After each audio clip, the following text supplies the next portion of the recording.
Gracious Father, we thank you for all your goodness, graciousness, and kindness towards us. We thank you from the bottom of our hearts for the infallible word that you have given to us. The all-sufficient word is able to make us wise unto salvation. We pray as you authored this book, these words, by your Spirit, the same Holy Spirit will teach us the deep things of God, that we might understand and apply it in our lives. May our lives be for your glory. In Jesus' name, Amen.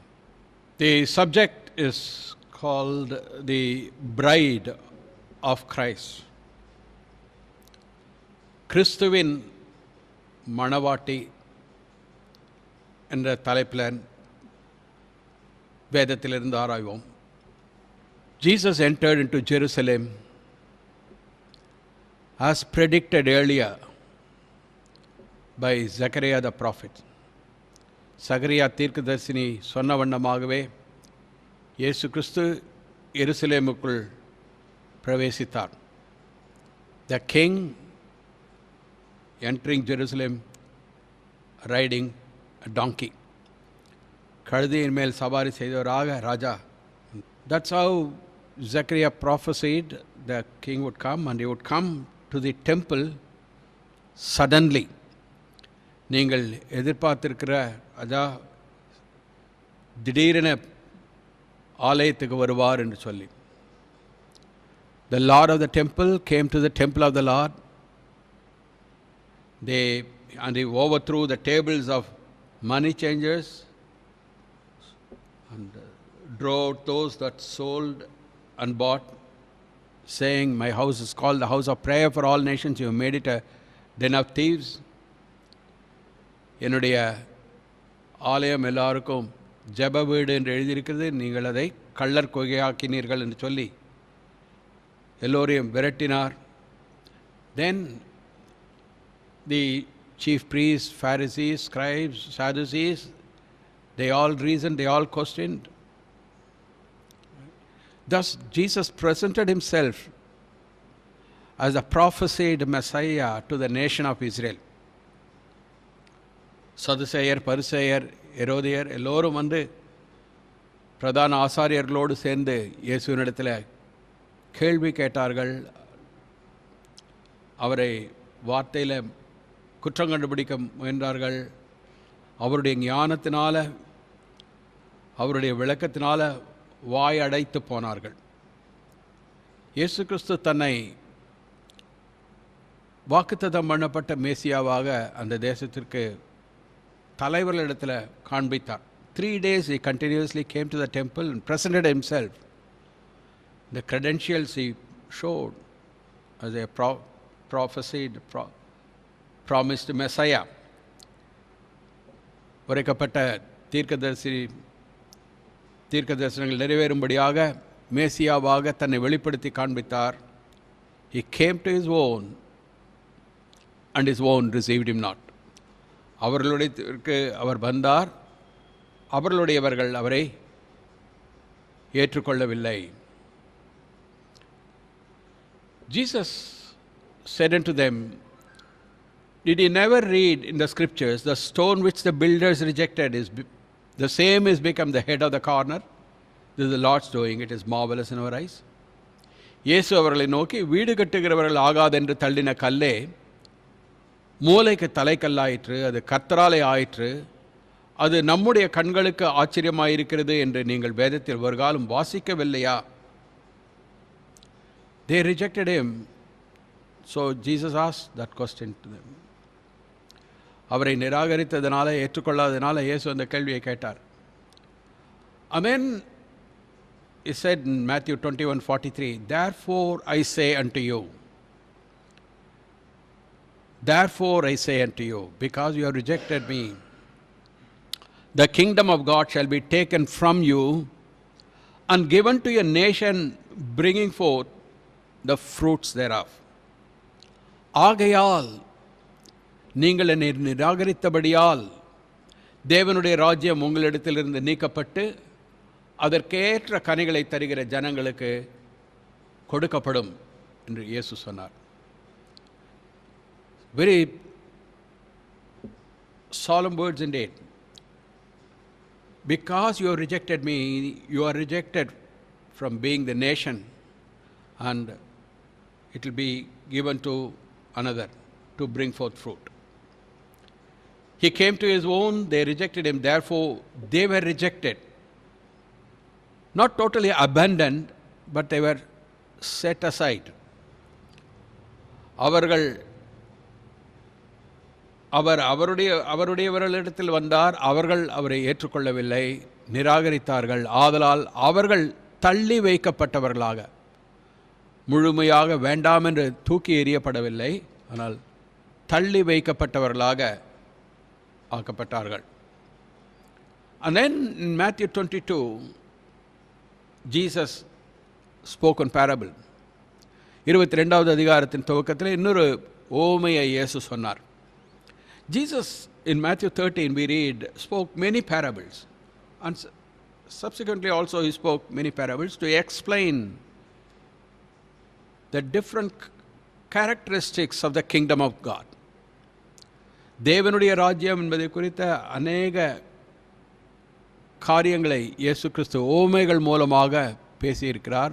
மத்தேயு 13 அதிகமாக சொல்லியிருக்கிறார். But it's all in a progressive manner he was revealing the kingdom of God, and not to everybody. Some he spoke to the multitudes, some he spoke to his disciples, some he spoke at a later on time and occasion. எல்லா உண்மைகளையும் ஒட்டு மொத்தமாக சொல்லாமல் சிலவற்றை ஜனங்களுக்கும், சிலவற்றை சீஷர்களுக்கும், சிலவற்றை காலத்துக்கு ஏற்றபடி சொல்லிக் கொண்டு வந்தார்.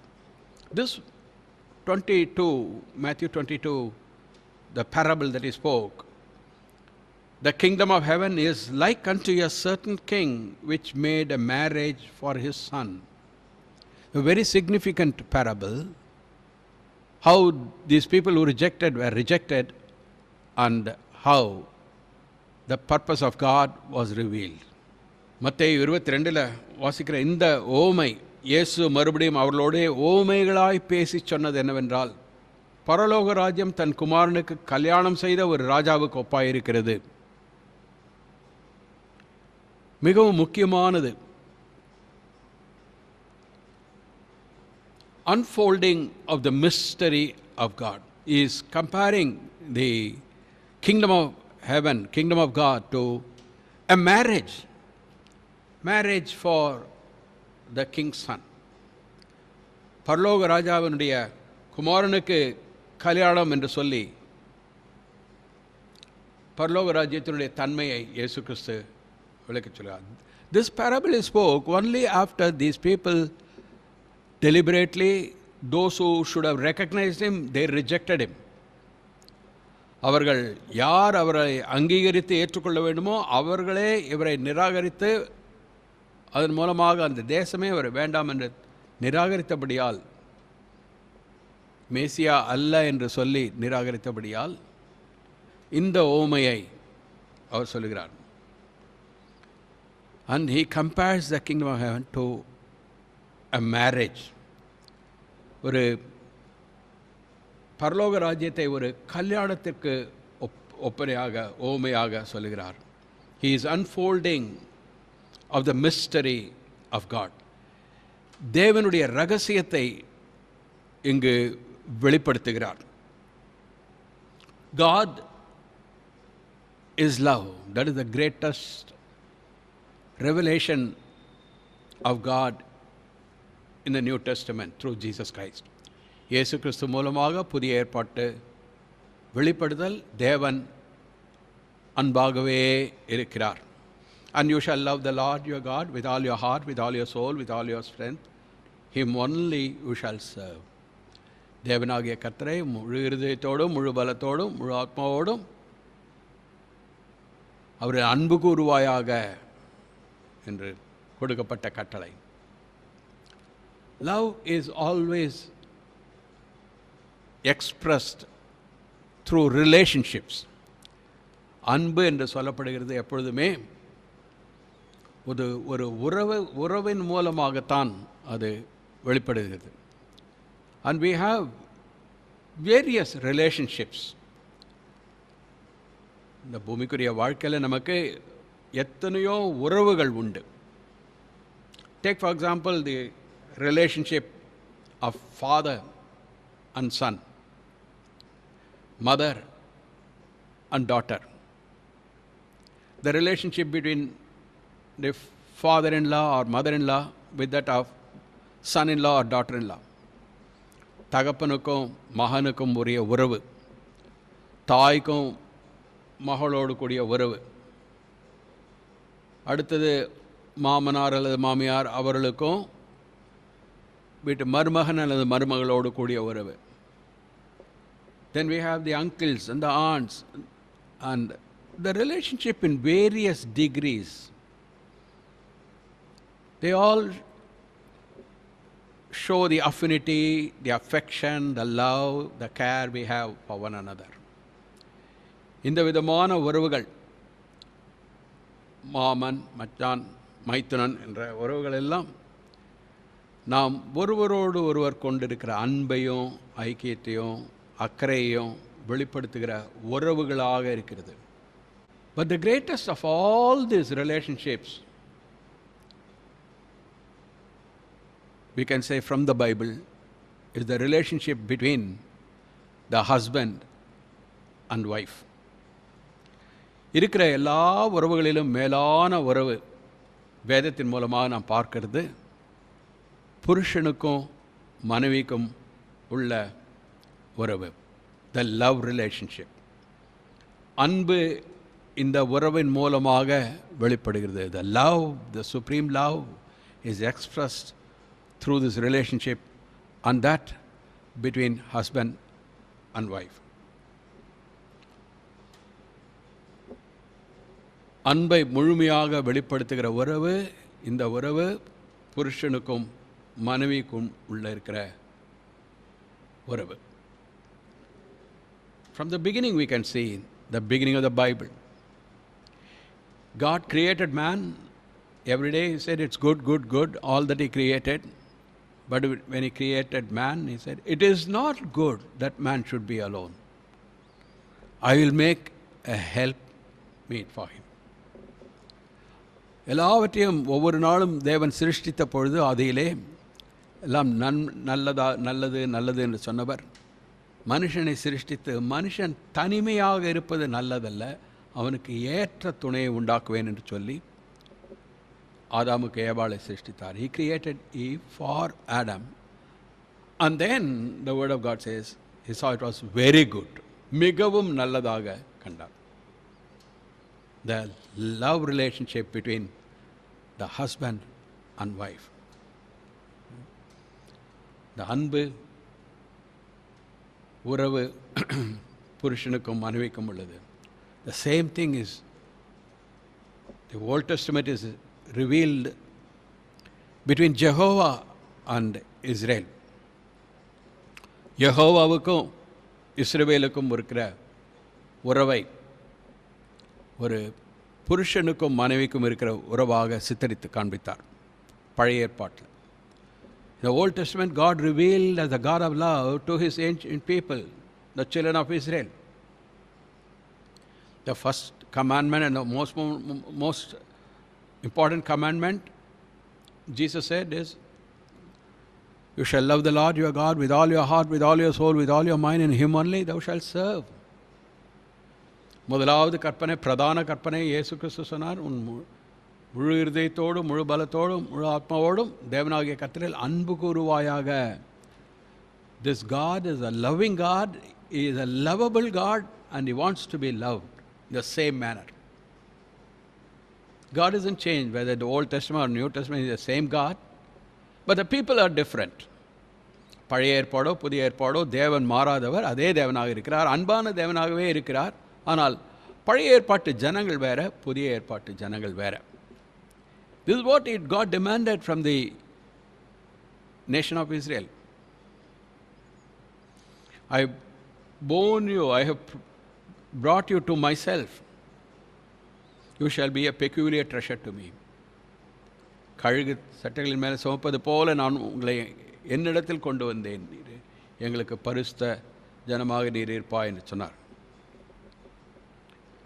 They failed miserably. That's the Old Testament. They were unfaithful in their love relationship to Jehovah. The Jehovah தேவன் அவர் தன்னை முழுமையாக இந்த தேசத்தின் மூலமாக இந்த தேசத்திற்கு தன்னை வெளிப்படுத்தி இருந்தார். This the true and the living God, the only God. He revealed himself to this people, to this nation only. And yet they were totally unfaithful to him. They received the revelation, they went deeper and deeper into idolatry. They went to the worship of non-entities. Right. இந்த ஜீவனுள்ள தேவனை விட்டு அவர்கள் இப்பேற்பட்ட தேவ வெளிப்படுத்துதலை பெற்றுக்கொண்டிருந்தாலும் அவைகளெல்லாம் மதிக்காமல் இல்லாதவைகளை விக்கிரகங்களெல்லாம் வழிபட்டுக்குள்ளா போனார்கள். The heart of God was broken. When he came down as man, presenting himself, the salvation for them, அவர்களுடைய மேசியாவாக அவர் இறங்கி வந்த பொழுது they rejected him. அவரை நிராகரித்தார்கள், வேண்டாம் என்று சொல்லி தள்ளினார்கள். Still worse, they crucified him. The stone which the builders rejected has become now the head of the corner. இவைகளெல்லாம் தேவன் முன்னறிந்தவராக, as the God of foreknowledge, God knew all these things would happen. So God unfolded his mystery. தேவ ரகசியங்களை வெளிப்படுத்தினார். The kingdom of heaven was taken from them and given to another people. The mystery of the church, Sabai. Jehovah and his love and the people him loved, Israel, the Old Testament. Christ and the church is the New Testament. Jehovah தேவனும் இஸ்ரவேல் தேசமும் அதுதான் பழைய ஏற்பாடு. கிறிஸ்துவும் அவருடைய சபையும் என்ற ரகசியம், அந்த உறவு புதிய ஏற்பாடு. Christ also loved the church and gave himself for it. What a word. Christ also loved the church. Husbands, love your wives even as Christ also loved the church and gave himself for it, that he might sanctify and cleanse it with the washing of water by the word, that he might present it to himself a glorious church, not having spot or wrinkle or any such thing, but that it should be holy and without blemish. Hebesier, Ephesians 5:25 onwards we read like that. Hebesier 5:25 புருஷர்களே மனைவிகளில் அன்பு கூறுங்கள் என்று சொல்லி அப்படியே கிறிஸ்துவும் சபையில் அன்பு கூர்ந்து தாம் அதை திருவசனத்தை கொண்டு தண்ணீர் முழுக்கினால் சுத்திகரித்து பரிசுத்தமாக்குகிறதற்கும் கரைதரை முதலானவைகள் ஒன்றுமில்லாமல் பரிசுத்தமும் பிழையற்றதுமான மகிமையுள்ள சபையாக அதை தமக்கு முன் நிறுத்திக் கொள்வதற்கும் தம்மைத்தாமே அதற்காக ஒப்புக் கொடுத்தார். Christ loved the church and gave himself, died. Now he is risen again, he is alive, he is washing it with the water of his word, so that like the water removes all the dirt, he is cleansing, he is sanctifying, so that as a pure church he will present it to himself, a glorious church. In other words, when he is coming, the church that's raptured, it will be a glorious church reflecting the glory of God. So he will be satisfied that his love upon that church in offering himself for the church was not in vain. கிறிஸ்து சபையில் அன்பு கூர்ந்து தம்மைத்தாமே கல்வாரியில் ஜீவனை கொடுத்தார் அந்த சபைக்காக. இப்பொழுது உயிர்த்தெழுந்தவர் பிதாவுடைய வலது பார்சலிருந்து அந்த சபையை தன்னுடைய திருவசனத்தினால் சுத்திகரிக்கிறார். தண்ணீர் எப்படி அழுக்கை கரையை போக்குகிறதோ அதுபோல திருவசனத்தினுடைய சத்தியத்தால சபையை நிரப்பி அதன் மூலமாக பரிசுத்தமாக்குகிறார். கரை திரை முதலானவை இல்லாத பிழையற்ற மகிமையுள்ள சபையாக அவரை போல மாற்றுகிற சபையாக அவர் வரும் நாளிலே மகிமையோடு அந்த சபையை காண தம்மை தாமே அதற்காக கொடுத்தது வீணாக போகவில்லை என்ற நிறைவோடு சபையை நிறுத்தி கொள்வதற்கு, தம்மோடு சேர்த்து கொள்வதற்கு அந்த நாள் நெருங்கி வருகிறது. அவருடைய அன்பு, கிரைஸ்ட் அண்ட் த சர்ச், கிறிஸ்துவும் அவருடைய அன்பும். Church is the bride of Christ. When I say the church, please don't mistake me. சபை என்று சொல்லும் பொழுது என்னை சரியாக புரிந்து கொள்ள வேண்டும். Please understand that I am not referring to any denomination or organization or organized church upon this earth. I am referring to the church as found in the scripture, the one organic body of Christ, right? Indwelt by the Holy Spirit. சபை என்று சொல்லும் பொழுது இந்த பூமியிலே காணப்படுகிற ஏதோ ஒரு கூட்டத்தினரை, registered பாடி அல்லது ஒரு குழுவினரை குறிக்கிறதில்லை. சபை என்று சொல்லும் பொழுது கிறிஸ்து தன்னுடைய ஜீவனை கொடுத்து மீட்டுக்கொண்ட வேதத்தின்படி இருக்கிற பரிசுத்தமான அந்த சபையை குறித்து சொல்கிறேன். The true church is called to be the bride of Christ. கிறிஸ்துவனுடைய சபை, உண்மையான சபை, கிறிஸ்துவனுடைய மணவாட்டியாக இருக்கும்படியாக அழைக்கப்பட்டிருக்கிறது. In Mark chapter 2, 19-20 verses, Jesus said to them, "Can the children of the bride chamber fast while the bridegroom is with them? The attendants of the bride do not fast, do they? So long as they have the bridegroom with them, they cannot fast. But the days will come when the bridegroom is taken away from them, and then they will fast in that day." Some of the accusers came to Jesus and said, the disciples of John are fasting, your disciples are not fasting. So Jesus said, can the children of the bride chamber fast while the bridegroom is with them? What an example. Referring to himself as a bridegroom, you are saying, my disciples will fast when the bridegroom is taken away from them. Right? As long as I am with them, they don't have to fast. இயேசு மணவாளன் தங்களோடு இருக்கையில் மணவாளனுடைய தோழர் உபவாசிப்பார்களா? மணவாளன் தங்களுடனே இருக்கும் வரைக்கும் உபவாசிக்க மாட்டார்களே. மணவாளன் அவர்களை விட்டு எடுபடும் நாட்கள் வரும், அந்த நாட்களே உபவாசிப்பார்கள். சில பரிசேயர்லாம் வந்து இயேசுவினிடத்தில் கேட்கும் பொழுது, மற்ற யோவான் ஸ்நானகனுடைய சீஷர்கள் எல்லாம் உபவாசிக்கிறார்களே, உம்முடைய சீஷர்கள் உபவாசிக்கிறதில்லே என்ற கேள்வி எழுப்பின பொழுது இயேசு சொல்கிறார், தன்னை மணவாளனாக தன்னோடு இருக்கிற சீஷர்கள் எல்லாம் அவர்கள் நான் இருக்கிறபடியால், மணவாளன் இருக்கிறபடியால் உபவாசிப்பதல்ல, மணவாளன் எடுபடும் நாள், மரித்து உயிர் தெழுந்து பரமேறுகிற நாள், அவர்களிடத்திலிருந்து எடுபடுகிற நாள் வரும்போது அப்பொழுது உபவாசிப்பார்கள் சொல்லி. So Jesus himself describes as the bridegroom and his disciples the bride. There are other references also. John the Baptist referred to himself as the bridegroom's friend, as the best man.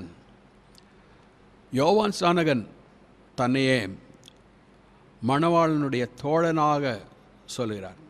He says, he that has the bridegroom is a bride. The friend of the bridegroom sees and rejoices. This my joy is fulfilled, he said. மணவாட்டியை உடையவன் நான் மணவாளன், மணவாளனுடைய தோழன் அதை கண்டு மணவாளனை கண்டு சந்தோஷிக்கிறான். அந்த நிறைவு எனக்கு என்று சொல்லும்பொழுது he was showing that he was a friend of the bridegroom, right? Best man. So we find from the very lips of Jesus as well as John the Baptist the mystery that God planned, Christ and the church, the love relationship as of a husband and wife, right? புருஷனுக்கும் மனைவிக்கும் இருக்கிற அந்த அன்பின் உறவை போல, அந்த ஐக்கியத்தை போல, அந்த ஒன்றை போல, ஒற்றுமை போல அதை விளக்கும்படியாக இங்கே இந்த வசனங்களில் நாம் பார்க்கிறோம். Christ and his church, the biblical wedding is beautifully decorated or displayed various angles, various steps. கிறிஸ்துவும் அவருடைய சபையும் ஒரு மணவாளன் மணவாட்டின்னு சொல்லும் பொழுது அந்த திருமணத்திற்கான காரியங்களை வேதாகமத்தில் படிப்படியாக அழகாக சித்தரிக்கப்பட்டிருக்கிறது. And Paul says this union between Christ and the church is a great mystery. I speak concerning Christ and the church. இந்த ரகசியம், என்ன ரகசியம்? கிறிஸ்துவை பற்றியும் சபையை பற்றியும் சொல்லுகிற இந்த ரகசியம் பெரியது என்று சொல்லுகிறோம். It's a great mystery because it's a mystery of God. God had planned. It was not revealed in the Old Testament. God hid it. Right? இந்த ரகசியம்னு எதுக்காக சொல்லப்பட்டிருக்கிறதுனால் மற்றவர்கள் எல்லோரும் அறிந்து கொள்ளக்கூடிய காரியம் இல்லை. தேவன் அதை மறைத்து வைத்திருந்தார். பெரிய தீர்க்கதரிசிகளுக்கும் பழைய ஏற்பாட்டில் இருந்தவர்களுக்கும் புரியாதது.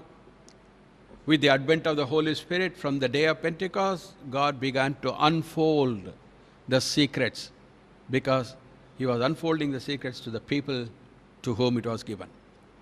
பெந்தேகொஸ்தே நாளுக்கு பிறகு பரிசுத்தாவி மூலமாக தேவன் இந்த ரகசியத்தை வெளிப்படுத்தி எவர்களுக்காக இந்த காரியத்தை செய்கிறாரோ அவர்களுக்கு இதை வெளிப்படுத்துகிறார்.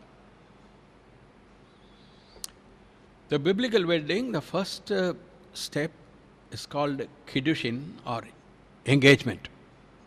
முதலாவது அந்த வேதாகமத்தின்படி இருக்கிற திருமணத்தில் முதல் படி என்னவென்றால் அது நியமனம், engagement. Second, it is called ketubah or a contract. ரெண்டாவது ஒரு உடன்படிக்கை அல்லது அங்கீகாரம். Third is called chuppah, preparing bridal chamber. மணவாட்டிக்கென்று ஆயத்தப்படுத்துகிற ஒரு இடம். மூன்றாவதாக. நான்கு, the secret fetching the bride. ரகசியமாக மணவாட்டியை கொண்டு வருகிறது. The fifth one is the mikvah or immersion.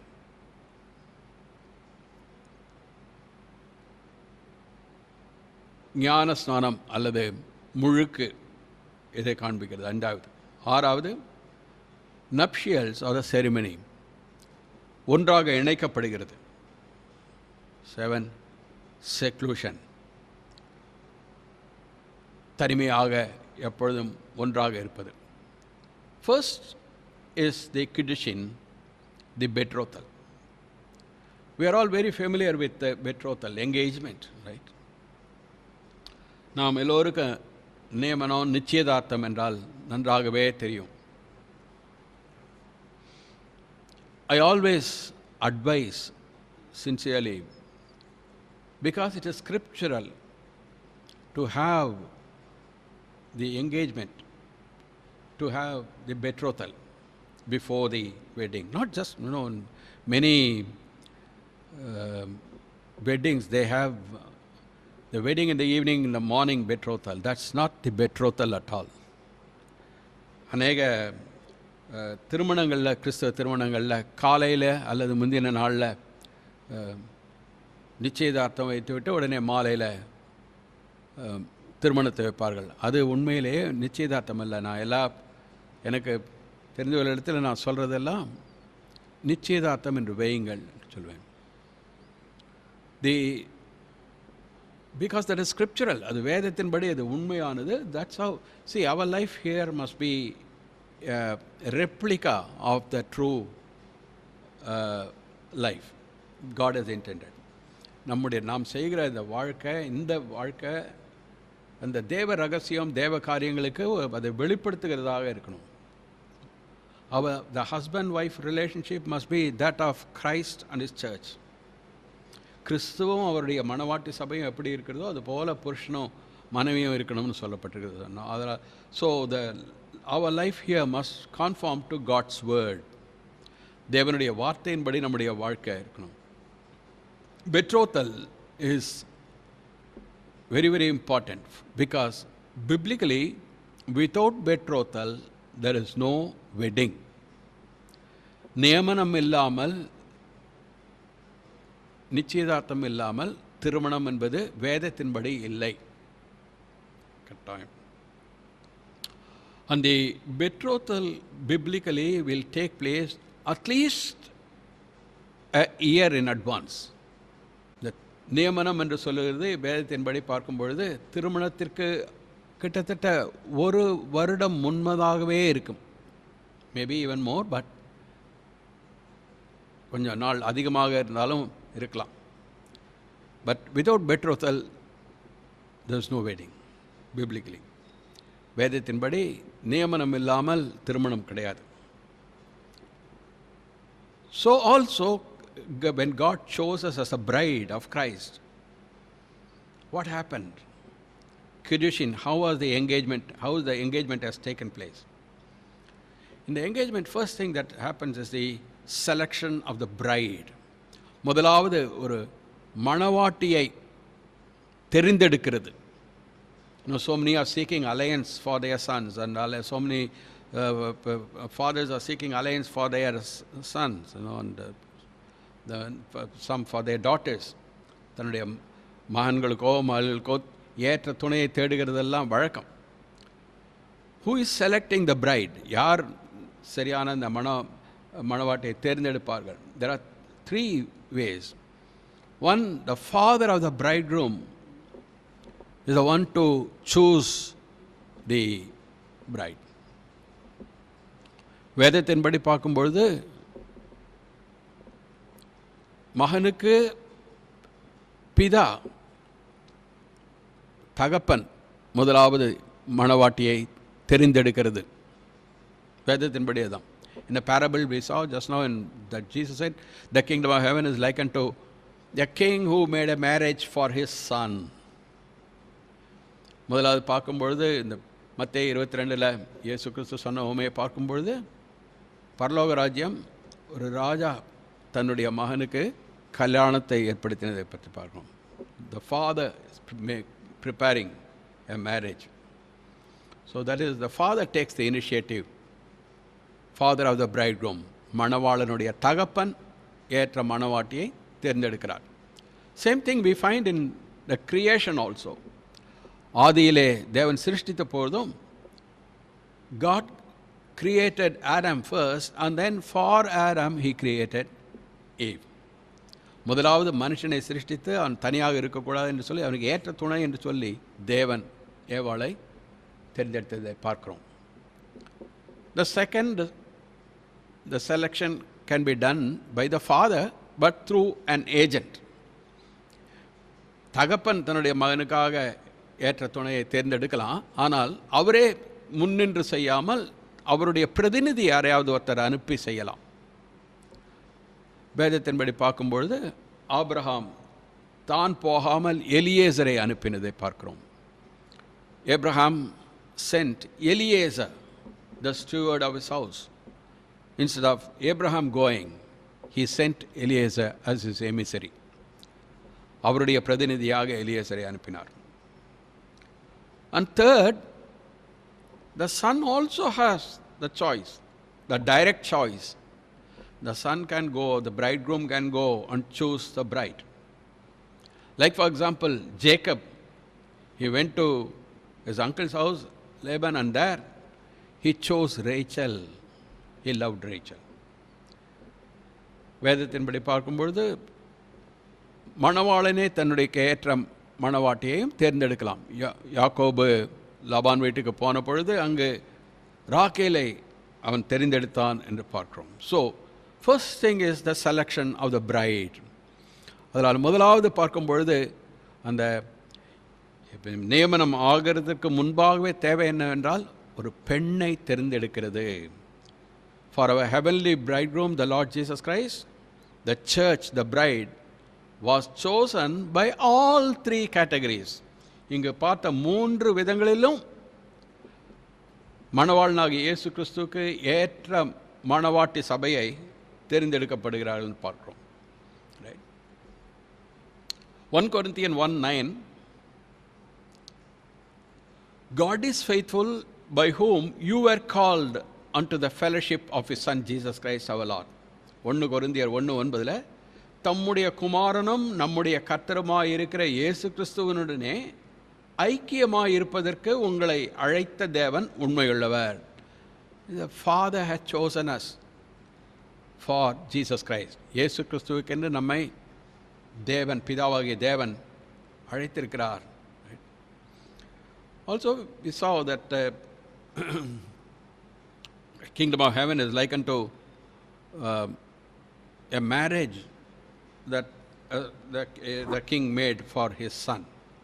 ஒரு ராஜா தன்னுடைய மகனுக்கு கல்யாணம் செய்தது ஒப்பனையாக இருக்கிறது என்று சொல்லி. So the king of heaven, God the eternal one, chose us as the bride for Jesus Christ. Right. Second, Jesus himself had chosen us. He said in John 15:16, you did not choose me, but I chose you. யோவான் 15:14, நீங்கள் என்னை தெரிந்து கொள்ளவில்லை, நான் உங்களை தெரிந்து கொண்டேன். He made a choice. Right? Then in Acts 11:12, the Holy Spirit is doing that. The Spirit bade me go with them, nothing doubting. நான் ஒன்றுக்கும் சந்தேகப்படாமல் அவர்களோடு கூட போக முடியும். ஆவியானவர் எனக்கு கட்டளையிட்டார். 2 Corinthians 11, Paul is saying, I am jealous over you with godly jealousy, for I have espoused you to one husband, that I may present you as a chaste virgin to Christ. நான் உங்களை கற்புள்ள கன்னியாக கிறிஸ்து என்னும் ஒரே புருஷனுக்கு ஒப்புக்கொடுக்க நியமித்தபடியால், நியமனம், engagement. I have espoused you, I have betrothed you, I have engaged you. உங்களுக்காக தேவ வைராக்கியம் கொண்டிருக்கிறேன். So the engagement is and the selection of the bride. We are chosen, the bride is chosen, the bride of Christ is chosen by God the Father, the Son and the Holy Ghost for the Son. Right? What a wonderful relationship. But before even the engagement, the consent is very, very, very essential. அந்த நியமனம் என்ற கட்டத்துக்கு வருவதற்கு முன்பதாகவே ஒப்புதல் மிக மிக மிக அவசியம். Without the consent of the bride accepting the bridegroom, it will never ever happen. இந்த மணவாட்டி அவளுடைய ஒப்புதல், மணவாளனை குறித்து முழு சம்மதம், ஒப்புதல் இல்லாமல் ஒரு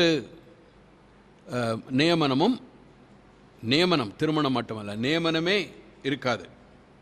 Consent is first and foremost necessary. We read in Eliezer going to the house of Bethuel. Eliezer spoke to Bethuel and family so much about Abraham and Isaac. Rebekah, hearing all that was spoken, gave her consent to be the wife of Isaac immediately.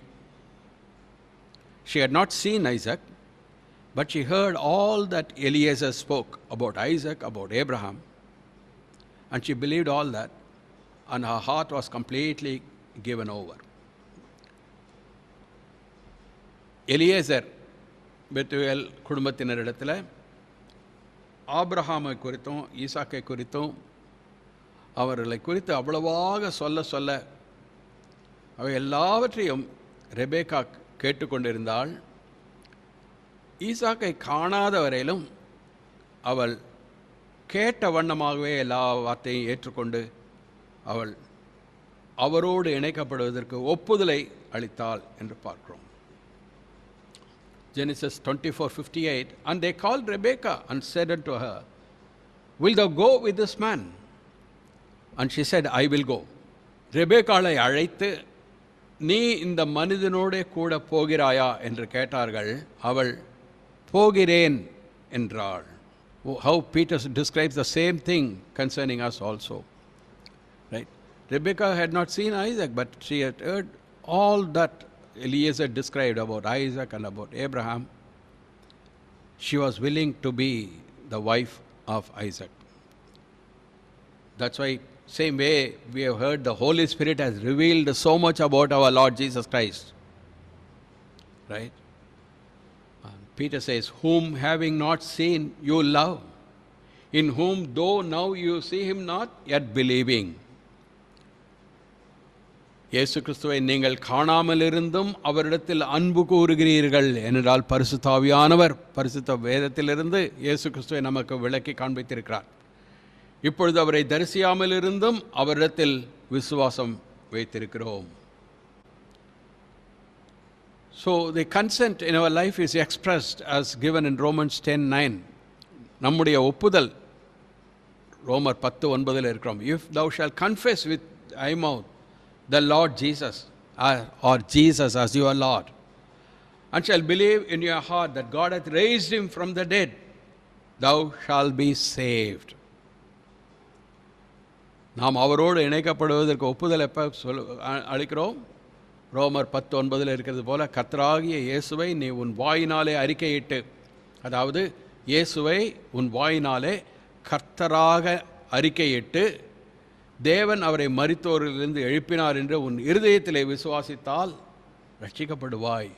அப்படியாகத்தான் முதலாவது நாம் அவரை ஏற்றுக்கொள்ளுகிறது, அவருக்குள்ளாக ஐக்கியத்தில் வர நாம் சம்மதிக்கிறோம். This is the consent in our first step in becoming in the betrothal.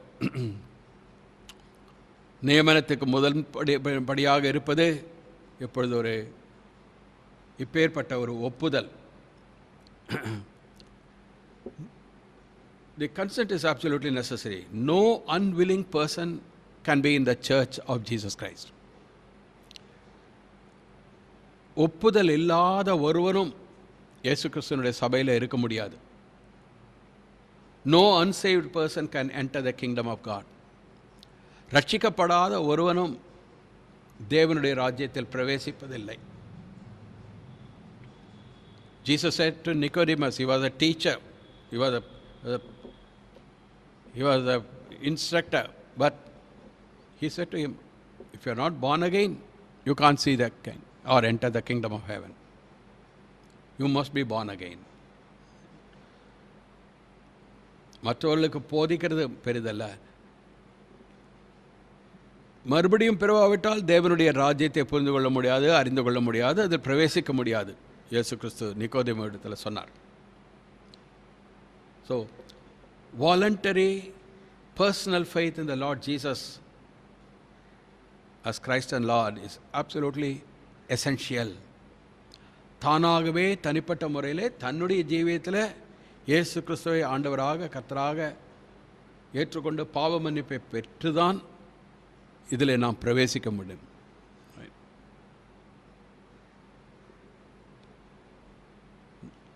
The unsaved person in the so-called churches will be of no use at all. This is the organic church, the Holy Spirit forming church. Jesus said, I will build my church. It is imperative that we must make sure that we are there in that church, not in some denomination, some organized body. No outward form. These things are of no use. So the next step, once the bride has given consent, the next step is ketubah or contract. ஒப்புதல் அளித்த பிறகு அந்த மணவாட்டி சபை மணவாட்டி மணவாளனை ஏற்றுக்கொள்வதற்கு முழு சம்மதமும் தெரிவித்த பிறகு, when the church has accepted Jesus as the Lord and Savior, then the next step in the engagement is ketubah, or what is known as contract, the marriage contract. It's a written document. எழுதப்பட்ட ஒரு beautifully it's எழுதப்பட்ட ஒரு சாசனமாக இருக்கிறது. In which the covenant relationship is explained and entered into. அந்த எழுதப்பட்ட சாசனம் கெட்டுபா என்று சொல்லப்பட அந்த எழுதப்பட்ட கான்ட்ராக்ட் ஒரு பிஸ்னஸ் கான்ட்ராக்ட் போல இல்லை, அதுபோல் ஆனாக்க ஒரு அக்ரிமெண்ட். அதுக்குள்ள in which the bridegroom is giving all his marriage covenant relationship is expressed there. அந்த கெட்டுபா என்று சொல்லப்படுகிற சாசனத்தில் அந்த மணவாளன் தான் என்னவெல்லாம் செய்ய போகிறான் என்ற காரியத்தை அங்கு எழுதி கைப்பட எழுதி கொடுக்கிறது. In Old Testament, that's what happened in calling Israel as the bride of Jehovah.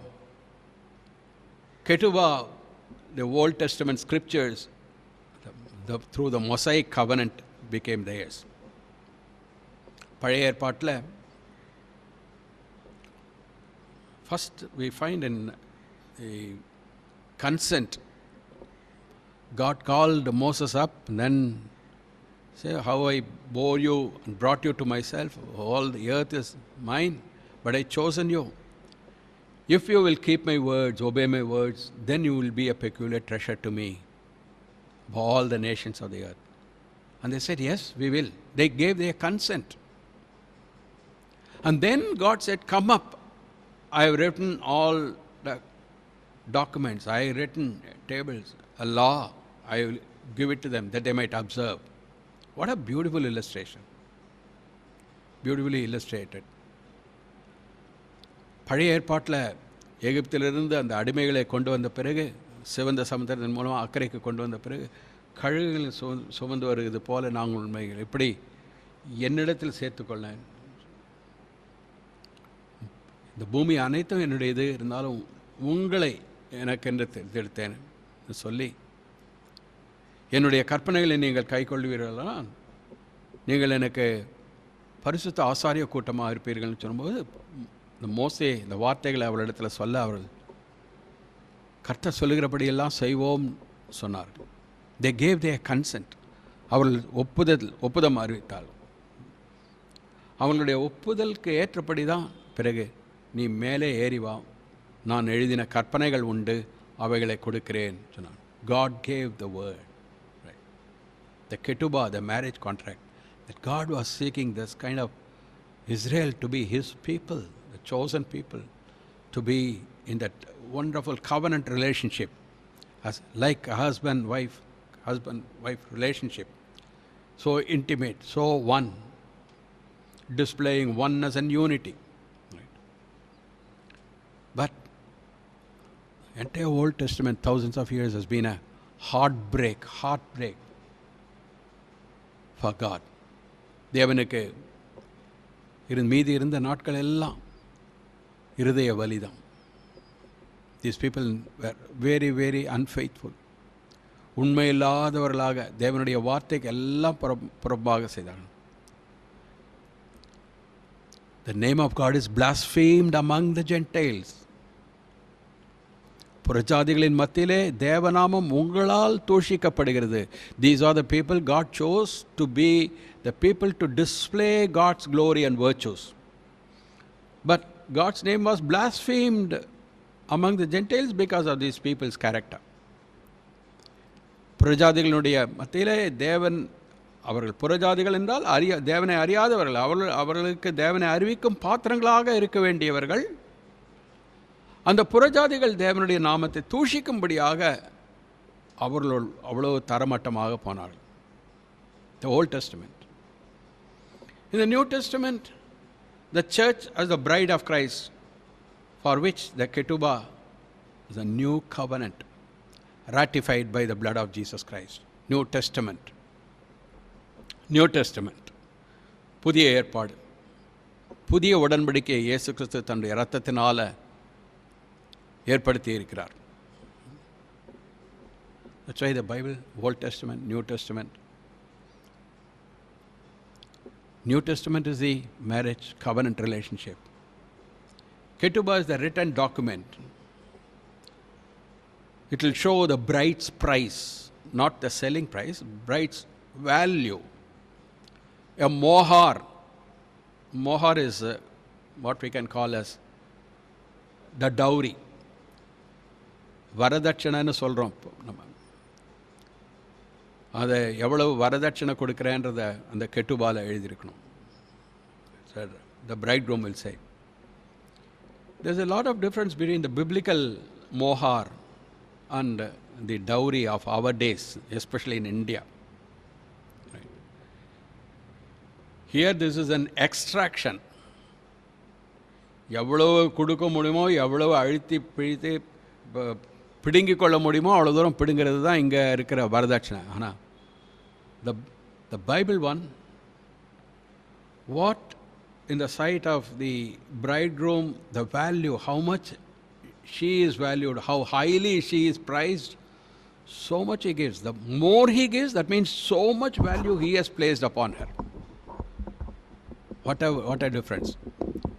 இங்கு மோஹார் என்று சொல்லப்படுகிற வரதட்சணை அது மணவாளன் எவ்வளவாக அந்த மணவாட்டியை உயர்ந்த எண்ணத்தில் வைத்து எவ்வளவாக மதிப்பீடு செய்கிறானோ அதிகமாக கொடுக்க அவ்வளவாக அவள் மேலே மதிப்பு வைத்திருக்கிறான் என்று அர்த்தம்.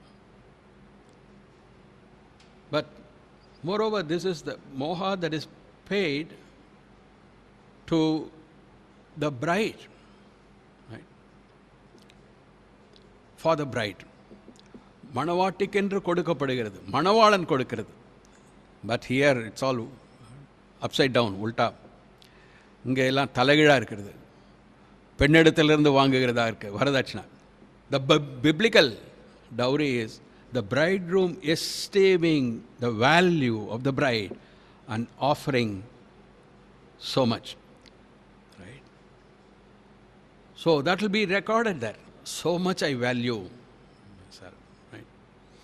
இவ்வளவு தூரம் நான் உனக்கு மதிப்பு வைத்திருக்கிறேன் என்று சொல்லி, இவ்வளவு தருகிறேன் என்று சொல்லி அவன் அந்த கெட்டுபா கான்ட்ராக்டில் எழுதுவான். Second, the ketubah contract will have all the promises the bridegroom makes also. அடுத்ததாக இந்த மணவாளன் என்னென்னலாம் செய்வேன் என்று வாக்கு கொடுக்கிறானோ அந்த வாக்கையெல்லாம் அந்த கெட்டுபா எழுதியிருக்கணும், அந்த பத்திரத்தில் எழுதியிருக்க வேண்டும். மூன்றாவதாக இந்த மணவாட்டிக்கு என்னென்ன அதிகாரமெல்லாம் உண்டு, what are all the rights the bride can have, all his property, all his wealth, all that she can enjoy, so much of rights. மணவாளனுடைய ஆஸ்தி, சொத்து, சம்பத்து இவைகள் எல்லாவற்றின் மேலும் அவளுக்கு அதிகாரம், அவைகள் எல்லாவற்றையும் எழுதுகிறது.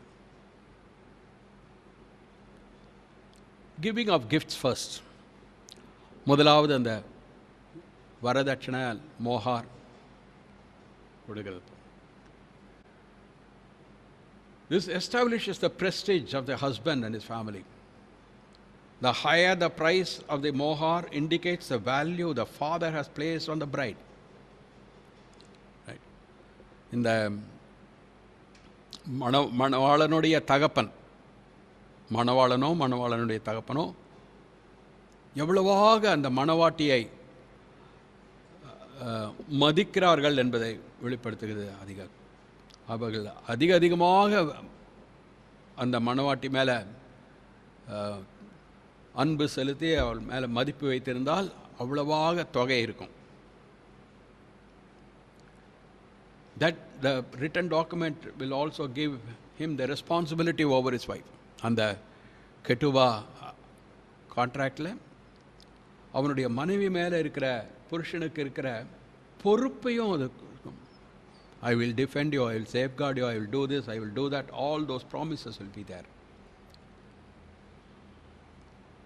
Then it makes the contract binding on both parties. இருவரையும் இணைக்கிறதாக இருக்கும். நீ இதை செய், நான் அதை செய்கிறது இல்லை. இருவரையும் ஒன்றாக இணைக்கிறதாக, சேர்க்கிறதாக இருக்கும். and creates an alliance between the two families. அதன் மூலமாக இவர்கள் இருவரும் இணைக்கப்படுகிறது மூலமாக இரண்டு குடும்பத்தினரும் ஒன்றாக, ஒற்றுமைக்குள்ளாக, ஒருமைப்பாட்டுக்குள்ளாக கொண்டு வரப்படுவார்கள். நம்மை பொறுத்த வரைக்கும் ஆவிக்குரிய காரியத்தில் பார்க்கும்பொழுது, Christ also loved the church. The heavenly bridegroom came. What was the மோஹார் பெய்ட் ஃபார் அஸ்? நம்முடைய மணவாட்டி சபையாக நம்மை தெரிந்தெடுத்ததற்கு என்ன கிரயம் செலுத்தப்பட்டது? It's given in 1 Peter 1:18. 1 பேதுரு 1:18. You are not redeemed with perishable things like silver or gold, but with the precious blood as of a lamb, unblemished and spotless, the blood of Christ. அழிவுள்ள வஸ்துக்களாகிய வெள்ளியினாலும் பொன்னினாலும் மீட்கப்படாமல் குற்றமில்லாத மாசற்ற ஆட்டுக்குட்டியாகிய கிறிஸ்துவின் விலையேற பெற்ற இரத்தத்தினாலே மீட்கப்பட்டீர்கள் என்று அறிந்திருக்கிறீர்களே. Right? Just imagine the price that God placed on us. The precious blood of Jesus Christ. Why Peter calls it the precious blood? All the other things are perishing things. $1,000,000 will be of no use. Gold and silver one day, very soon, will not be of any use. They will throw away all the gold and silver. Yes, the day is coming. Recently, due to coronavirus in Italy, all the currency notes were thrown away on the roads. All their currency, because it was of no use. It couldn't save them. Same way, all the gold and silver people have in the tribulation period, it won't be satisfying their hunger. It won't fetch them anything. It won't be of any value. They can't exchange it. Nobody to take, nobody to buy, to get them the food to satisfy their hunger and thirst. No, so it will be useless. These material things, the wealth and all that has got its own limit. Only for this life, that's all. But for our soul, the precious blood of the Lamb. ஆட்டுக்குட்டியாக கிறிஸ்துவின் விலையேற பெற்ற ரத்தம். பொன்னும் வெள்ளியும் நம்முடைய பசியை, தாகத்தை தணிக்காது. சில நாட்களுக்கு முன்பாக கொரோனா வைரஸ்னால இத்தாலி தேசத்தில் இருந்த காசெல்லாம் ரோட்டில் வீசி எறிந்தார்கள். ஏனென்றால் அந்த காசுனால அவர்களுக்கு ஒரு நன்மையும் இல்லை, ஒரு விடுதலையும் இல்லை, ஒன்றும் செய்ய முடியவில்லை. பேர்பட்ட வெறுப்பில் எல்லா காசையும் தூக்கி இருந்தார். ரோடெல்லாம் காசாக இருந்தது. அதே மாதிரி வெகு சீக்கிரத்தில் ஒரு நாள் வரும், உபத்திரவ காலத்தில் பொன் வெள்ளிலாம் கொடுத்து வாங்க முடியாத, அவள் பசியை ஆற்றிக்கொள்ள முடியாது, தூக்கி எறிவார்கள். நம்முடைய ஆத்மா அதை மீட்கும்படியாக, நமக்கு நித்திய ஜீவனை அருளும்படியாக, அவரோடு மணவாட்டி சபையாக இருக்கும்படியாக, தன்னைத்தானே பழுதற்ற பலியாக ஆட்டுக்குட்டியாக இயேசு கிறிஸ்து அவருடைய இரத்தம் சிந்தி நம்மை மீட்டுக்கொண்டார். precious blood of Jesus Christ. நீங்கள் உங்களுடையவர்கள் அல்ல, கிரயத்துக்கு கொள்ளப்பட்டீர்களே. You are not your own. You've been bought with a price. Right? Why Peter calls it the precious blood? இயேசு கிறிஸ்துவினுடைய இரத்தம் விலையேற பெற்ற இரத்தம் என்று சொல்கிறோம். How it has become precious? The blood of any human being is of inestimable value in the sight of God. Even if he is a murderer, even if he is a sinner. ஒரு மனிதனுடைய இரத்தம் தேவனுடைய பார்வையில் விலையேற பெற்றது. Right? அவன் பாவியாக இருந்தாலும், அவன் ஒரு கொலையாளியாக இருந்தால் கூட, that's why God put a mark upon Cain. that nobody should kill him. வேறு யாரும் அவனை தொடாதபடி அவன் மேலே ஒரு அறிகுறியை தேவன் போட்டார் காயின் மேலே. He killed his own brother, but yet God said no one should kill him.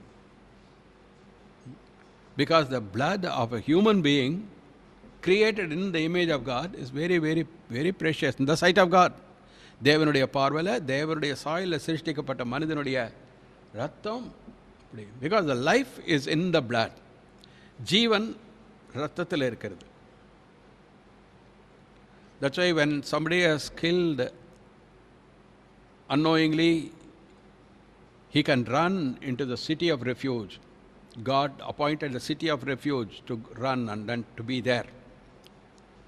அடைக்கல பட்டணங்கள் என்று தேவன் பழைய ஏற்பாட்டில் இஸ்ரவேல் தேசத்தில் ஏற்படுத்தினார். யாரையாவது கொலை செய்துவிட்டால் அந்த இடத்துல போய் அந்த பட்டணத்திற்குள்ளாக புகுந்து கொள்ளலாம். அவனுடைய ரத்தம் சிந்தப்படாது. He is safe there. He won't be killed. Because God didn't want the blood of any human being to be shed. The life is in the blood. ஆத்மாவனுடைய ஜீவன் ரத்தத்தில் இருக்கிறது. Now, Jesus' blood is sinless blood. இயேசு கிறிஸ்துவினுடைய ரத்தம் பாவம் இல்லாத ரத்தம். Only one man. You can imagine the number of people who would have lived upon this earth right from Adam. ஆதாம் துவங்கி இதுவரைக்கும் பூமியில் இருந்த மனிதர்களுடைய எண்ணிக்கை எத்தனை என்று யோசித்து பார்க்கலாம். கோடி கோடி கோடி கோடி கோடி கோடி billions and billions of people. During the time of Noah, the population was so high like today.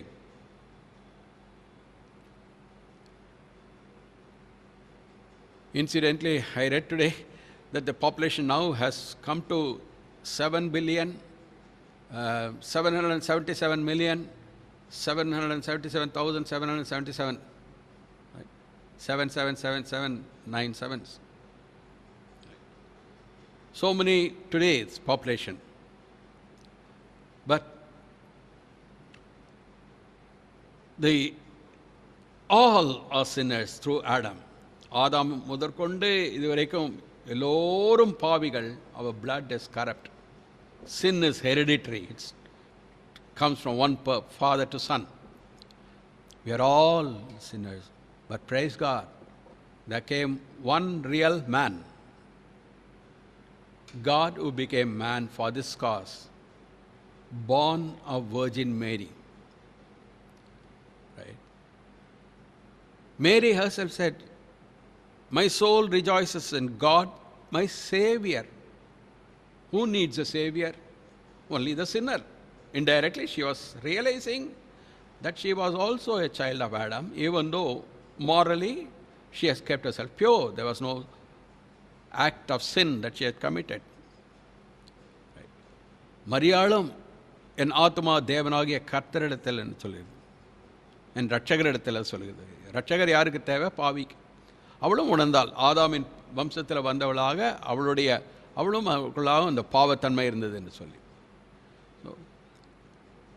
Only one man, the one that was born of Virgin Mary. மரியாள் கன்னியாக இருக்கும் பொழுது கன்னி பிறப்பாக பிறந்த இயேசு கிறிஸ்து மட்டுமே பாவம் இல்லாதவராக. For the ocean of humanity, one man. His blood was sinless. பாவம் இல்லாத அவருடைய ரத்தம். Does it make his blood precious blood? Yes, of course. அது அவருடைய ரத்தத்தை விலையேற பெற்ற ரத்தமாக ஆக்கினதா? ஆமா. Not only sinless, but also his blood is holy. பாவம் இல்லாத ரத்தம் மட்டுமல்ல, அவருடைய ரத்தம் பரிசுத்த ரத்தம். He was just not another man. He was a holy man. The demons cried, we know who you are. You are the Holy One. பரிசுத்தம். அவருடைய ரத்தம் பரிசுத்தமான ரத்தம். மனித ரத்தம், பாவமில்லாத ரத்தம், பரிசுத்த ரத்தம், Above all, it's the blood of God Himself. இவை எல்லாவற்றுக்கும் மேலாக அவருடைய ரத்தம், பரிசுத்த ரத்தம், பாவமில்லாத ரத்தம், தெய்வீக ரத்தம், God's blood. God's blood. He was God Himself come down as man. Right. தெய்வீக ரத்தம்.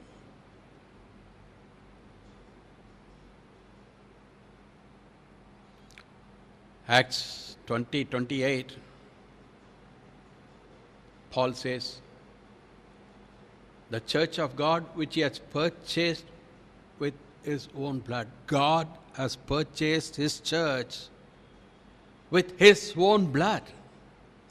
தேவன் தம்முடைய சுய ரத்தத்தினாலே சம்பாதித்து கொண்ட தமது சபை. God hath purchased. Can you take it? Purchased with His own blood. The price that God had to pay. God's blood. God had to shed His blood. God's blood.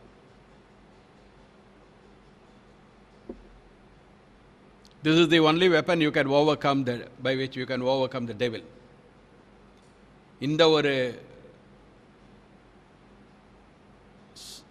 ஆயுதத்தினால பிசாசை ஈஸியாக ஜெயிக்கலாம். And they overcame him by the blood of the Lamb. அவர்கள் ஆட்டுக்குட்டியானவருடைய இரத்தத்தினால ஜெயம் எடுத்தார்கள், அவனை ஜெயித்தார்கள். This is how sin was removed. This is how the devil was broken. Power of the devil was broken. God's blood. So that's why it's precious blood. Sinless, holy, divine blood of Jesus Christ. Right. This was the price that Jesus paid for the church as a mohar. இந்த இதை தான் கிரயமாக செலுத்தினார். Not gold, not silver. He saw the church purified completely through the life blood of God. தெய்வீக ரத்தத்தினால மீட்டு கொண்ட சபையாக அவர் சபைக்கு அவர் கொடுத்த மோகார் இதுதான். So much value He placed upon the church. The church stands or falls on this particular issue. It falls flat and buried if it has no lifeblood of Jesus Christ. The church stands victorious if it claims all the virtues of the blood of Jesus Christ. ஒரு சபை நிற்கிறதோ விழுகிறதோ அதனுடைய விசுவாசம் அவருடைய இரத்தத்தின் மேலே இருக்கிறதன் மூலமாக.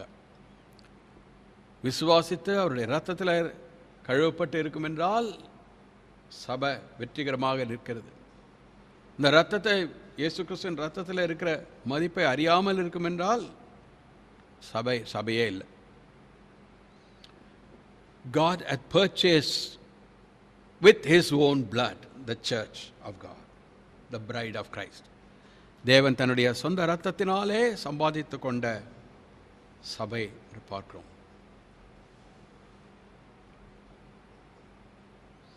So the heavenly bridegroom, வானத்திலிருந்து இறங்கி வந்த மணவாளன் மணவாட்டி சபையாகிய அவருடைய சபைக்கு தம்மை தாமே கொடுத்தார். He gave Himself, or He gave His precious blood and redeemed. Moreover, at the time of betrothal, the groom gives presents to his bride. It's called marten. Mutton, not mutton, marten. The bridegroom gives to the bride voluntary gifts. Mohar is bridegroom's father giving to the bride. But marten is the personal gifts of the groom to the bride. மணவாளன் தன்னுடைய ஸ்தானத்திலிருந்து தான் கொடுக்கிறவையெல்லாம் gifts. Depends on the prosperity of the groom. So much he is capable, so much he is valuable, and according to his wealth and riches, So he gives these gifts. The bridegroom offers the bride these gifts. What are the gifts that Jesus has given to the church? My sheep hear my voice, and I know them, and they follow me. I give eternal life to them. They shall never perish. No one shall snatch them out of my hand. Eternal life. John 10:27-28. யோவான் 10:27-28 வசனங்கள்.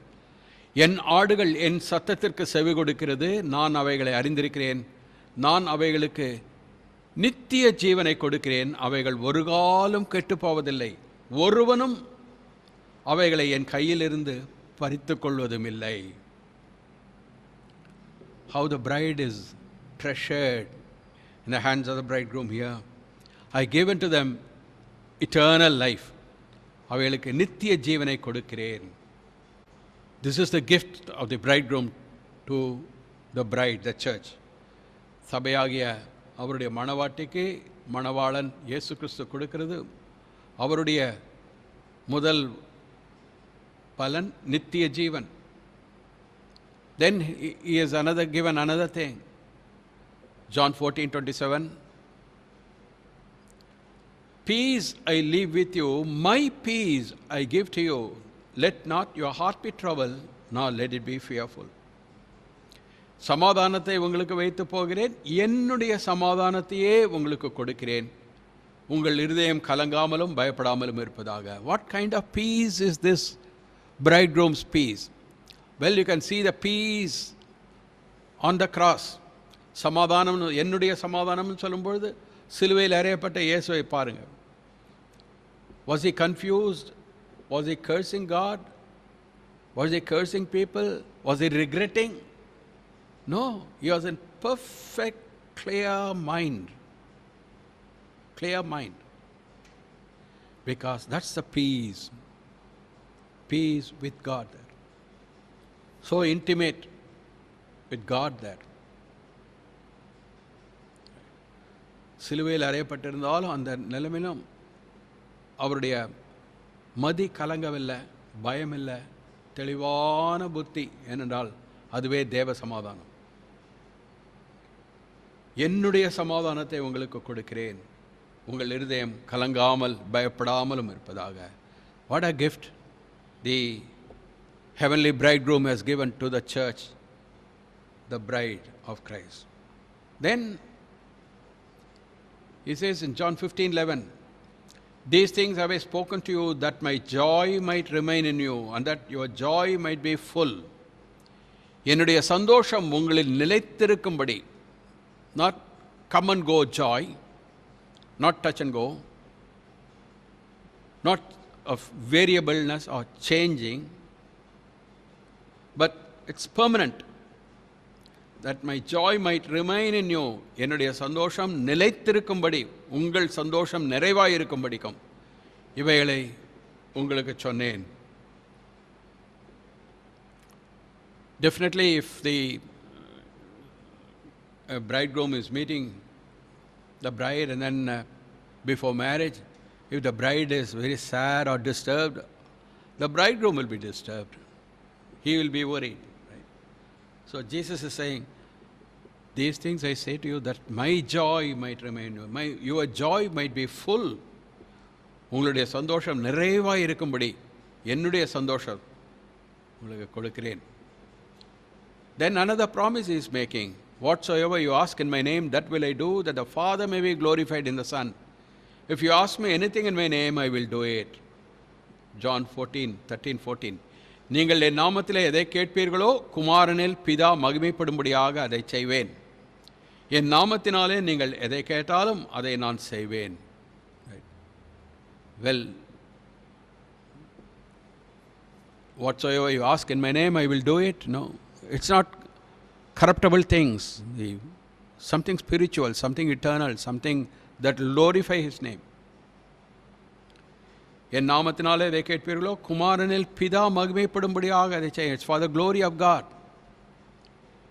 What a blanket promise it is. Then the gift of the Holy Spirit himself. Right?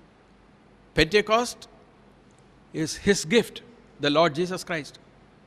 He died and rose again. He has ascended to the Father and he has given the gift to the believers. Pentecost என்பது பரிசுத்த ஆவி இயேசு கிறிஸ்து அவருடைய சபைக்கு கொடுக்கிற வரம், அவருடைய gift. மரித்து உயிர்த்தெழுந்து பரமேறி பிதாவினிடத்திலிருந்து பெற்று பரிசுத்த ஆவியை, நித்திய ஆவியை கொடுக்கிறார். That the Holy Spirit might abide with them forever. I will ask the Father, he will give you another helper, that he may be with you forever. That is the Spirit of truth. நான் பிதாவை வேண்டிக் கொள்வேன், அப்பொழுது என்றைக்கும் உங்களோடு கூட இருக்கும்படிக்கு சத்திய ஆவியாகிய வேறொரு தேற்றவாளனை அவர் உங்களுக்கு தந்தருளுவார். The Holy Spirit will be resident forever. John describes in the last chapter of Revelation, the tabernacle of God is with men, and God is indwelling there. God is tabernacle. The eternal Spirit is there, resident in the believers.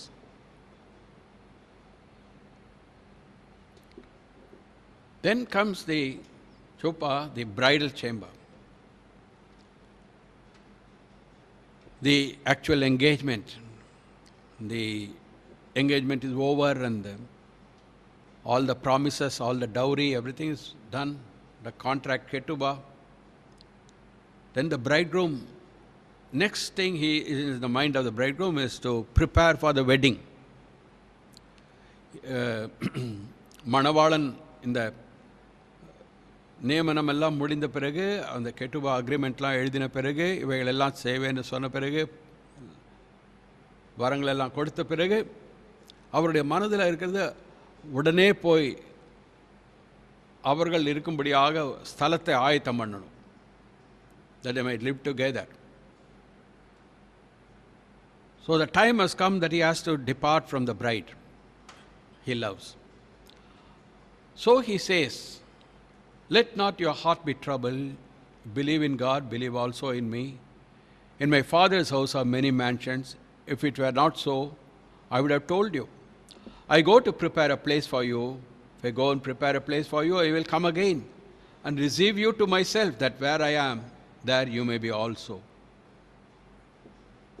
உங்கள் இருதயம் கலங்காதிருப்பதாக. இது உண்மையிலேயே வேதத்தின்படி biblical வெட்டிங்கில் ஒரு மணவாளன் மணவாட்டி இடத்துல சொல்கிறது என்னென்றால், இந்த என்கேஜ்மெண்ட் முடிந்த பிறகு அவர்கள் போய் அவர் ஸ்தலத்தை ஆயத்தம் பண்ணணும். அவருடைய பிதாவினுடைய வீட்டில் போய் தாங்கள் இருவரும் மணவாளனும் மணவாளியும் மணவாட்டியும் அந்த வீட்டில் தங்கி வாசம் செய்யும்படியாக ஒரு இடத்தை ஆயத்தம் பண்ண மணவாளன் போக வேண்டிய வேலை. மணவாளன் போகிறானே என்று கலக்கமாக இருக்கும் பொழுது மணவாட்டியின் இடத்துல சொல்லுகிற வார்த்தைகள், உங்கள் இருதயம் கலங்காதிருப்பதாக, தேவனிடத்தில் விசுவாசமாயிருங்கள், என்னிடத்திலும் விசுவாசமாயிருங்கள். என் பிதாவின் வீட்டில் அநேக வாசஸ்தலங்கள் உண்டு. அப்படி இல்லாதிருந்தால் நான் உங்களுக்கு சொல்லியிருப்பேன். ஒரு ஸ்தலத்தை உங்களுக்காக ஆயத்தம் பண்ண போகிறேன். நான் போய் உங்களுக்காக ஸ்தலத்தை ஆயத்தம் பண்ணின பின்பு நான் இருக்கிற இடத்துல நீங்களும் இருக்கும்படி நான் மறுபடியும் வந்து உங்களை என்னிடத்தில் சேர்த்துக்கொள்வேன். These are the exact words spoken by the bridegroom to the bride. Then comes the mikvah, which is a ritual immersion. The Jewish custom is to go through this immersion, the period of the preparation. The bridegroom goes to prepare the place, so the bride, the time is preparation. Bride has to be prepared as a fitting wife for the bridegroom. It was also the period of time in which she was observed for her purity. The bride of Christ, the church, is even now in the process of being perfected for the groom. Right? The time gap, as I said earlier, between the engagement and the actual wedding is about 1 year, minimum period 1 year. நியமனத்திற்கும் திருமணத்திற்கும் நடுவில் இருக்கிற இடைவெளி வேதத்தின்படி 1 வருட காலம் குறைந்தது. Because if the bride has been unfaithful or during that period, it will be revealed. அந்த வேளைகளிலே உண்மையில்லாதவளாக மணவாட்டி இருந்தால் அது வெளிப்படும். See, that's what happened with Mary and Joseph also.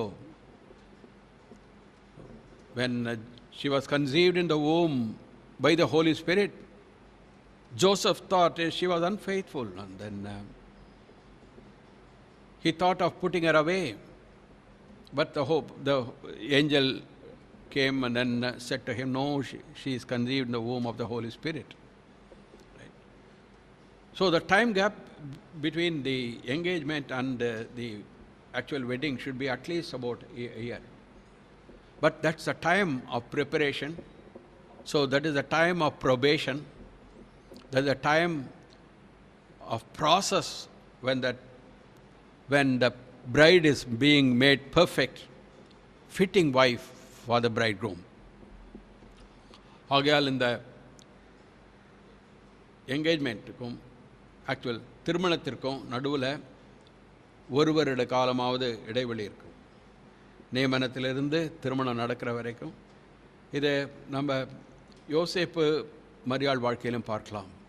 பரிசுத்தாவினால் இயேசு கிறிஸ்து உற்பத்தியாக இருந்த பொழுது யோசேப்பு அவளை உண்மையில்லாதவள் என்று எண்ணி தள்ளி வைத்து விடலான்னு யோசிக்கும் பொழுது தேவதூதன் வந்து அவருக்கு சொன்னார், இது பரிசுத்தாவினால் உண்டானது என்று சொல்லி.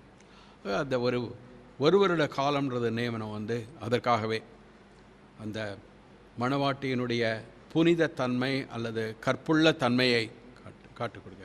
We are also called to be chaste or pure during this time. Our engagement has taken place. Paul says, 2 Corinthians chapter 11, I have espoused you, I have engaged you, that I may present you as a chaste virgin to Christ. Right? That presentation of the chaste virgin is coming when Christ will present to himself a glorious church, not having spot or wrinkle or any such thing. Right? நான் உங்களை கற்புள்ள கன்னிகையாக கிறிஸ்து என்னும் ஒரே புருஷனுக்கு நியமித்திருக்கிறேன், நியமனம் ஆகிவிட்டதே. We are given our consent. The Holy Spirit is preparing us. We have to be chaste. We have to be pure as a virgin, chaste virgin for the Lord Jesus Christ. Right? So the 1 year period is a time of probation, preparation, preparing ourselves, and probation there of our test of our faithfulness, our fidelity, and it's a process of being perfected. தொடர்ந்து நடக்கிற ஒவ்வொரு நாளும் நாம் பரிசுத்தத்தின் மேலே பரிசுத்தம், பரிசுத்தத்தின் மேலே பரிசுத்தம், அவருக்கு ஏற்ற மணவாட்டியாக, அவருக்கு ஏற்ற மணவாட்டியாக எல்லா விதத்திலும் அவரை போல மாறுகிறது. That's how the bride is perfected. Bride waits for the groom. So that's the word for the bride. Luke 12:40, Jesus said, therefore you also be ready, for the Son of Man is coming at an hour you do not expect. This is a typical biblical wedding. The bridegroom will come. No one knows when he will come. Right? During that period of waiting, suddenly he will come. Mostly he will come in the night. That's why Jesus says, behold, I come as a thief. இயேசு கிறிஸ்து, அதனால தான் இயேசு கிறிஸ்து நான் திருடனை போல வருகிறேன் என்று இந்த வேதாகமத்தின்படி பார்க்கும்பொழுது அந்த திருமணத்தில் தன்னுடைய மணவாட்டியை சேர்த்துக்கொள்ள மணவாளன் வருகிறது இரவு வேளைகளில் வரும். இரவு வேளைகளில் வரும். Right? That is to test the faithfulness and the purity of the bride as well. மணவாட்டியினுடைய உண்மையையும் கற்பையும் சோதிக்கிறதாக கூட இருக்கும். இருட்டில் இரவில் தான் வருவார். எப்பொழுது வருவார்னு தெரியாது. வந்து மணவாட்டியை அந்த இரவோடு இரவாக அவர் தூக்கி கொண்டு போவார். That's the biblical way.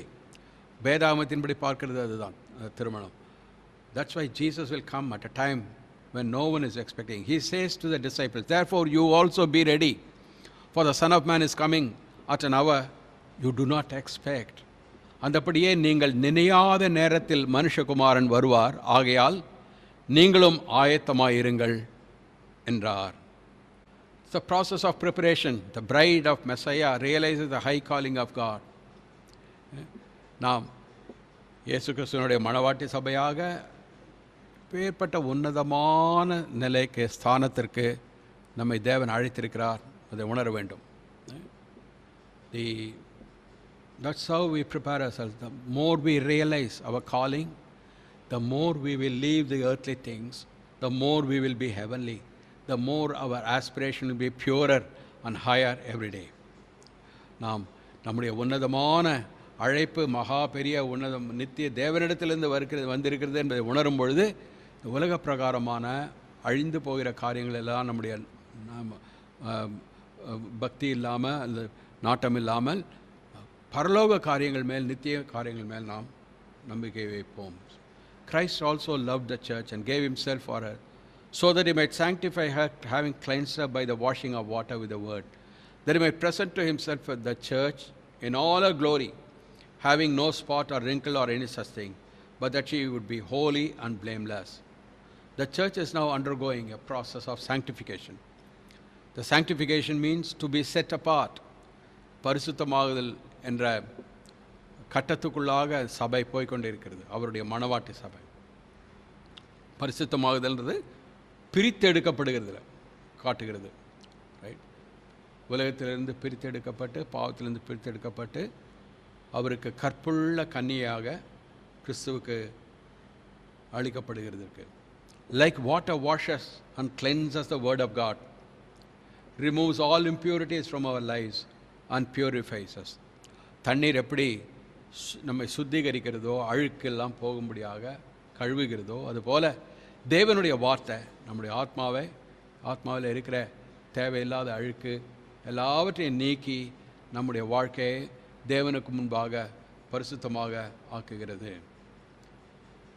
As individual, how much are we allowing the Holy Spirit to wash us with the word of God? தனிப்பட்ட முறையிலே நாம் ஒவ்வொருவரும் யோசிக்க வேண்டியது, கேட்க வேண்டியது, கேட்டுக்கொள்ள வேண்டியது இதுதான். எவ்வளவு தூரம் பரிசுத்த ஆவியானவருக்கு நான் இடம் கொடுத்து என்னை சுத்திகரிக்க, என்னை கழுவ, தேவனுடைய வார்த்தையை ஏற்றுக்கொள்ளுகிறேன், அதன்படி ஜீவிக்கிறேன் என்பதை நாம் ஆராய்ந்து பார்க்க வேண்டும். The shofar sound will come. நினையாத நேரத்தில் மனிதகுமாரன் வருவார். The Lord himself will descend from heaven with a shout, with the voice of the archangel, the shofar, trumpet of God. கர்த்ததாமே வானத்திலிருந்து ஆரவாரத்தோடும் பிரதான தூதனுடைய எக்கால சத்தத்தோடும் இறங்கி வருவார் வாசிக்கிறோம். அந்த சத்தம் இந்த உலகத்தில் இருக்கிற சத்தத்தை போலலாம் இல்லை. That sound is not like the archangel sound and the trumpet sound. All that is not like the horns of the vehicles that we hear on the roads, audible with this ear. But it will be the sound that we will hear deep within our soul. Right? நம்முடைய ஆத்மாவில் தொனிக்கிற சத்தமாக இருக்கும். The shout of the Lord and the voice of the archangel, the trumpet of God, that will be heard deep within, not in this physical ear, but within our spiritual ear, within our soul. That's why Jesus says, he that hath ears to hear, let him hear what the Spirit says to the churches. அதனால்தான் இயேசு கிறிஸ்து சபைக்கு சொல்லும் பொழுது ஆவியானவர் சொல்லுகிறதே காதுள்ளவன் கேட்க கடவன். இந்த காதிலால் கேட்கறது இல்லை, உள்ளான மனுஷனில் இருதயத்தில் ஏற்றுக்கொள்ளக்கூடிய இருதயத்தின் காது. The shofar will sound. தேவனுடைய எக்கால சத்தம் தொனிக்கும். உலகத்தில் இருக்கிறவங்களாம் கேட்கறதில்ல. யாரெல்லாம் ரெடியாக இருக்கிறார்களோ, யாரெல்லாம் ஆயத்தமாக இருக்கிறார்களோ அவர்கள் உள்ளத்தில் கேட்கும். The dead in Christ will rise first. Then we who are alive and remain shall be caught up together with them in the clouds to meet the Lord in the air. And thus we shall always be with the Lord. எப்பொழுதுமே ஆண்டவரோடு நாம் இருப்போம். After the wedding ceremony, the eclosion, the bride and the groom now retreat to a private room to enjoy one another. This is a time of togetherness before the great feast that awaits them. So the Lord is coming. We are called to be the bride of Christ. Right? Husbands, love your wives even as Christ also loved the church. What a calling. Christ loved the church. Right? ஆவியும் மணவாட்டியும் வா என்கிறார்கள், கேட்கிறவனும் வா என்பானாக. The Spirit and the bride say, come, even so, come, Lord Jesus. Right. Father, we pray that you by your Spirit will make an impression of these words in the hearts and the lives of your people. Your word will never return to you void, is the promise. Because whatever you do in our lives, you do it by your Spirit on the truth of your word. May the truth of what we have heard, what we have studied, Lord, especially the heart of love you have concerning us, the worthless beings, sinful people as we are, what glory that awaits us, what high calling with which you have called us to be the very bride of Christ. We ask you, Father, that you will completely fulfill it. Fulfill your purpose in us. On our part, we give our consent to you. Lord, we will go with this man, as Rebecca said. We will say, we will go with the Holy Spirit, Lord, to meet our Isaac, our Lord Jesus Christ, who is going to come very, very, very soon. Prepare our hearts, Lord, we pray. We want to be the true bride of Christ, Lord God, for your glory, for you to accomplish all your plan in our lives. We submit ourselves. May these words, Lord, bring a challenge to our hearts. May these words be for the edification of every child of yours. Lord Jesus Christ, we say, build your church, Lord. Make us strong, Lord. Join our hearts, Lord. Lord, that we may be your people now and forevermore. In Jesus' precious and lovely name. Amen. என் ஆத்மாவே கர்த்தரை ஸ்தோத்திரி, என் முழு உள்ளுமே அவருடைய பரிசுநாமத்தை ஸ்தோத்திரி. என் ஆத்மாவே கர்த்தரை ஸ்தோத்திரி, அவர் செய்த சகல உபகாரங்களையும் மறவாதே. Now may the grace of our Lord Jesus Christ, the love of God our Heavenly Father, and the communion of the Holy Spirit rest and remain with us now and forevermore. Amen. Amen. God bless you all.